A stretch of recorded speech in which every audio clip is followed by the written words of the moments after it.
Bismillahirrahmanirrahim. Assalamualaikum warahmatullahi wabarakatuh. Alhamdulillahi rabbil alamin. Wassalatu wassalamu ala ashrafil anbiya'i wal mursalin. Nabiyyina Muhammadin wa ala alihi wa sahbihi ajma'in. Amma ba'd. Puji dan syukur kepada Allah subhanahu wa ta'ala. Salat dan salam semoga tercurah kepada Nabi dan Rasul kita Muhammad sallallahu alaihi wasallam beserta keluarga, sahabat dan para pengikut beliau hingga yaumul qiyamah. Ikhwanu fiddin, azanillahu wa iyyakum.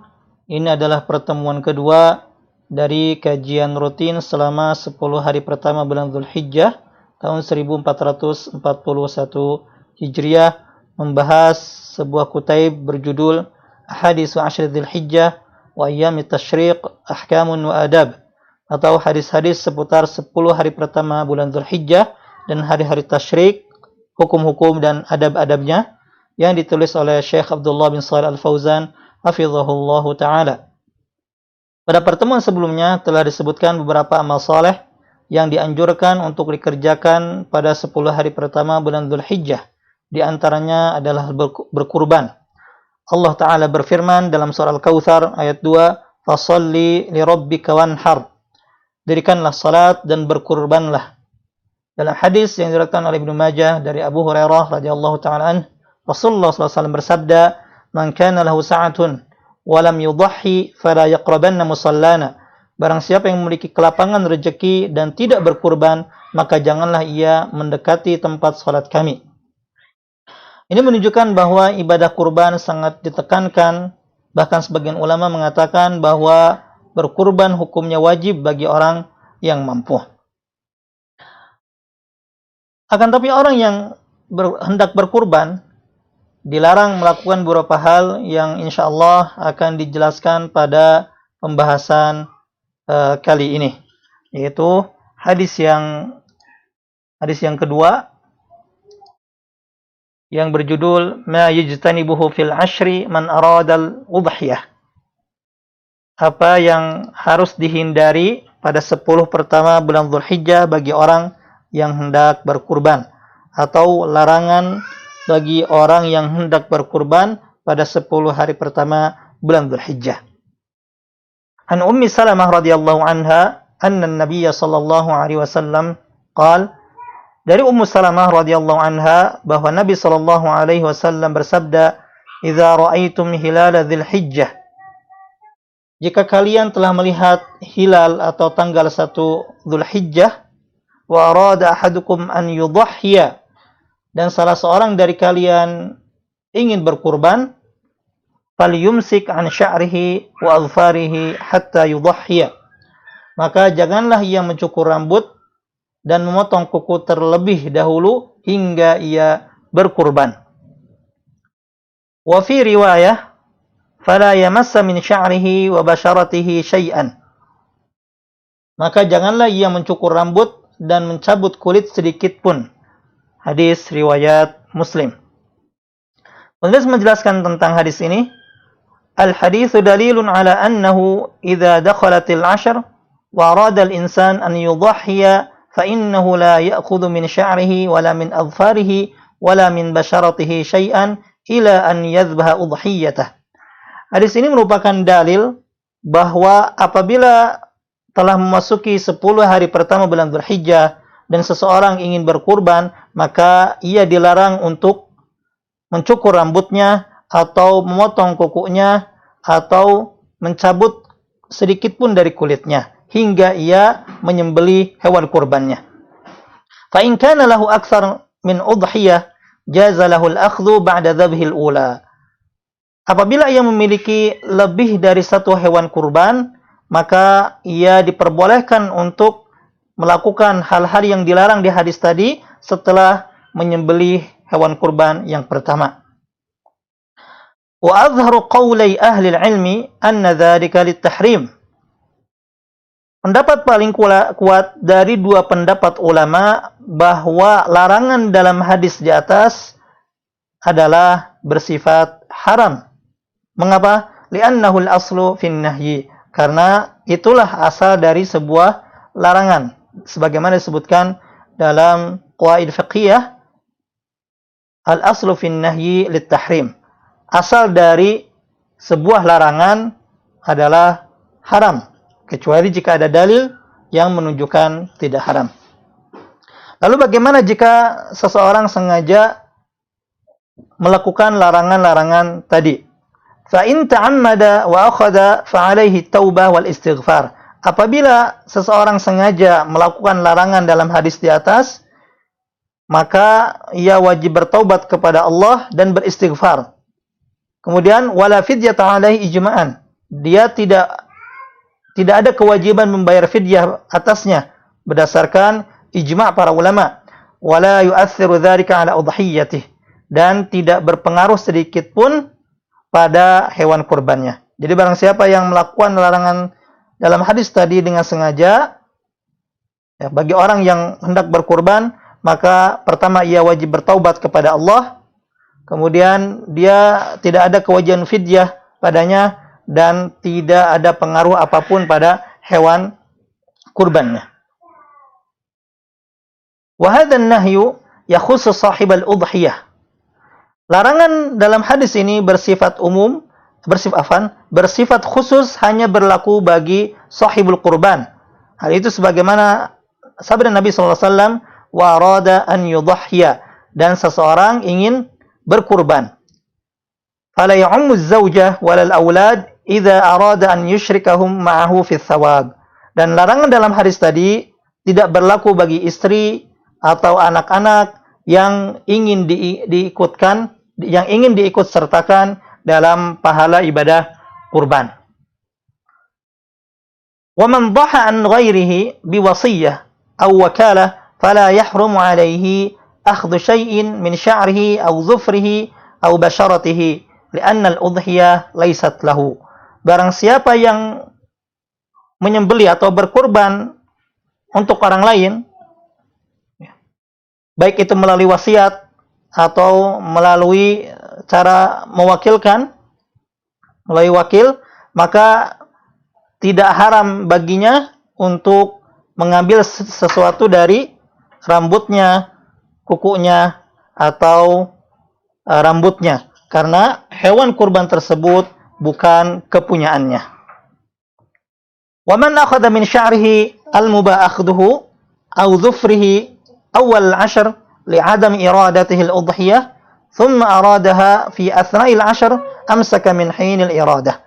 Barang siapa yang mencukur sebagian dari rambutnya yang boleh dicukur atau memotong kukunya di 10 hari pertama bulan Dzulhijjah karena tidak ada keinginan untuk berkurban, kemudian tiba-tiba ada keinginan untuk berkurban di 10 hari pertama bulan Dzulhijjah, misalkan tanggal 1, tanggal 2, tanggal 3 ia tidak ingin berkurban, kemudian tiba-tiba ingin berkurban, maka apa yang harus dia lakukan? Amsaka min hinil iradah.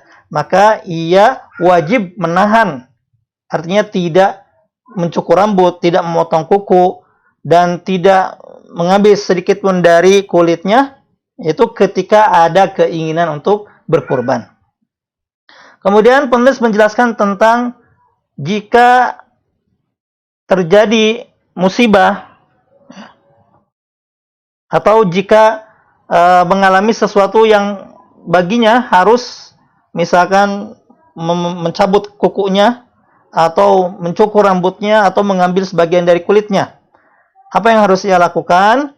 Wa man ihtaja ila akhdhi syai'in min dzalika li tadarrurihi bi baqaihi kan kisari dhufrin aw jurhin alaihi sya'run yata'ayyun akhdhuhu fala ba's.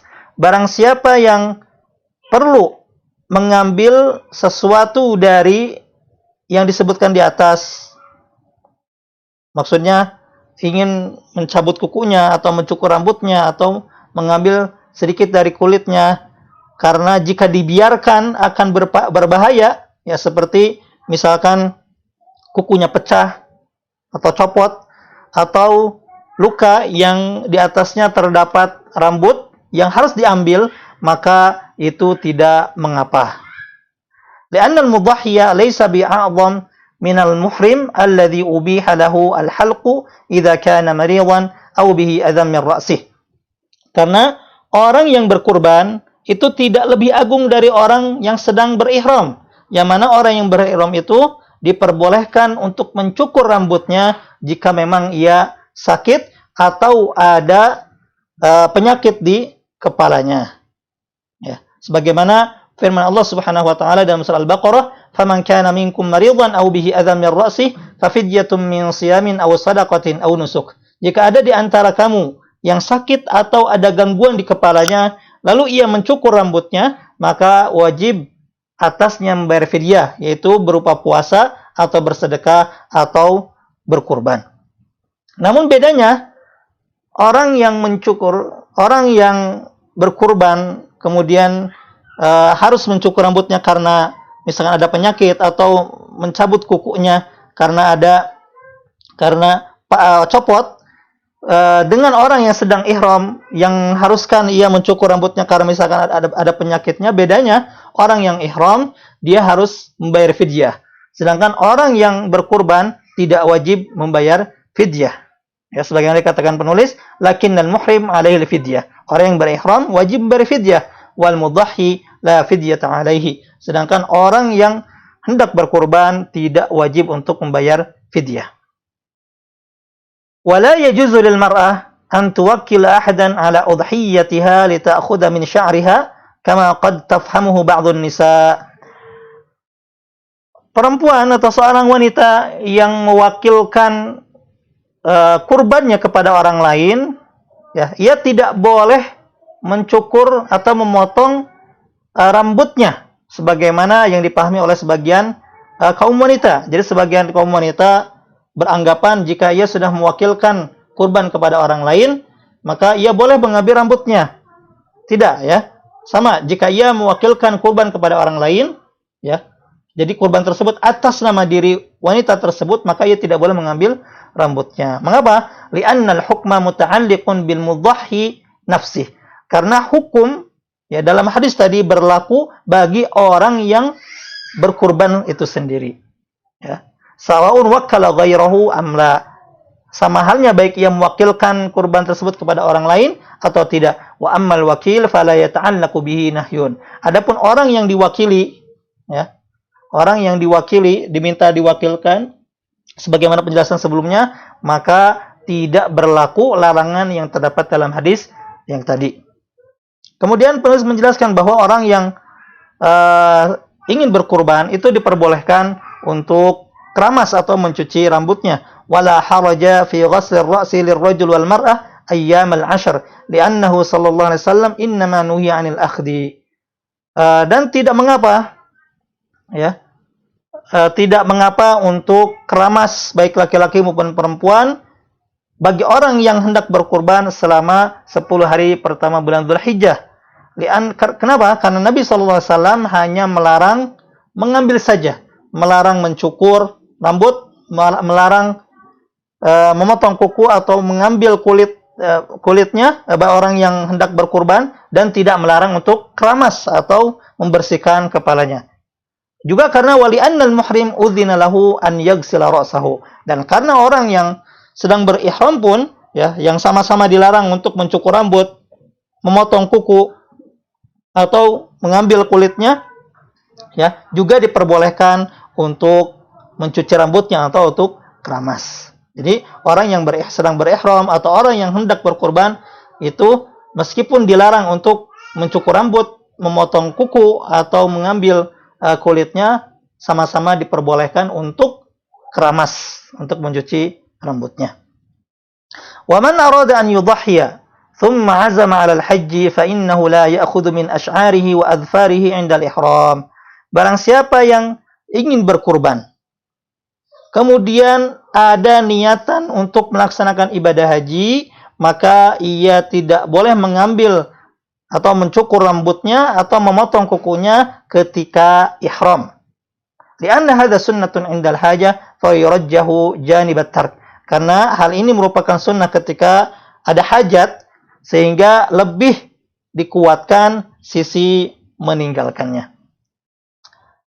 Lakin in kana mutamatti'an, akan tetapi jika seorang yang berhaji itu dengan cara haji tamattu, ya, umrah dulu, kemudian tahallul, kemudian haji, dan ia pun ingin berkurban, maka qassara min sya'rihi idza faraga min umratihi. Maka ia memendekkan rambutnya ketika selesai melaksanakan umrah dalam haji tamattu.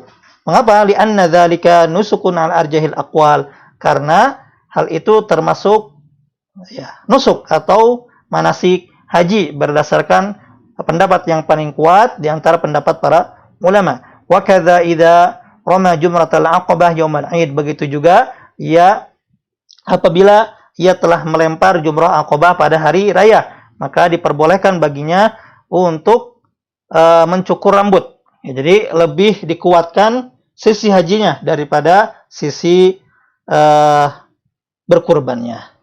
Nah, jadi di pembahasan ini ya bisa kita simpulkan beberapa poin. Di antaranya jika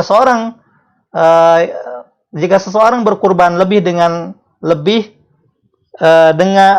dari satu ekor hewan kurban, maka ia sudah boleh melakukan larangan dalam hadis, ya, boleh mencukur rambut atau motong kuku itu setelah penyembelihan yang pertama. Kemudian pendapat terkuat bahwa larangan dalam hadis tadi bersifat haram dan yang melakukannya wajib bertobat kepada Allah, tidak usah bayar fidyah dan tidak berpengaruh sama sekali pada hewan kurbannya.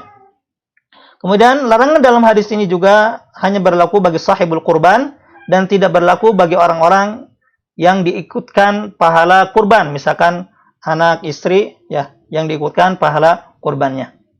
Kemudian orang yang bertindak sebagai wakil kurban bagi orang lain, maka ia tidak termasuk dalam larangan hadis di atas. Lalu, barang siapa yang mulanya tidak ingin berkurban, kemudian timbul niatan berkurban, maka larangan dalam hadis tadi berlaku saat timbul niatan berkurban.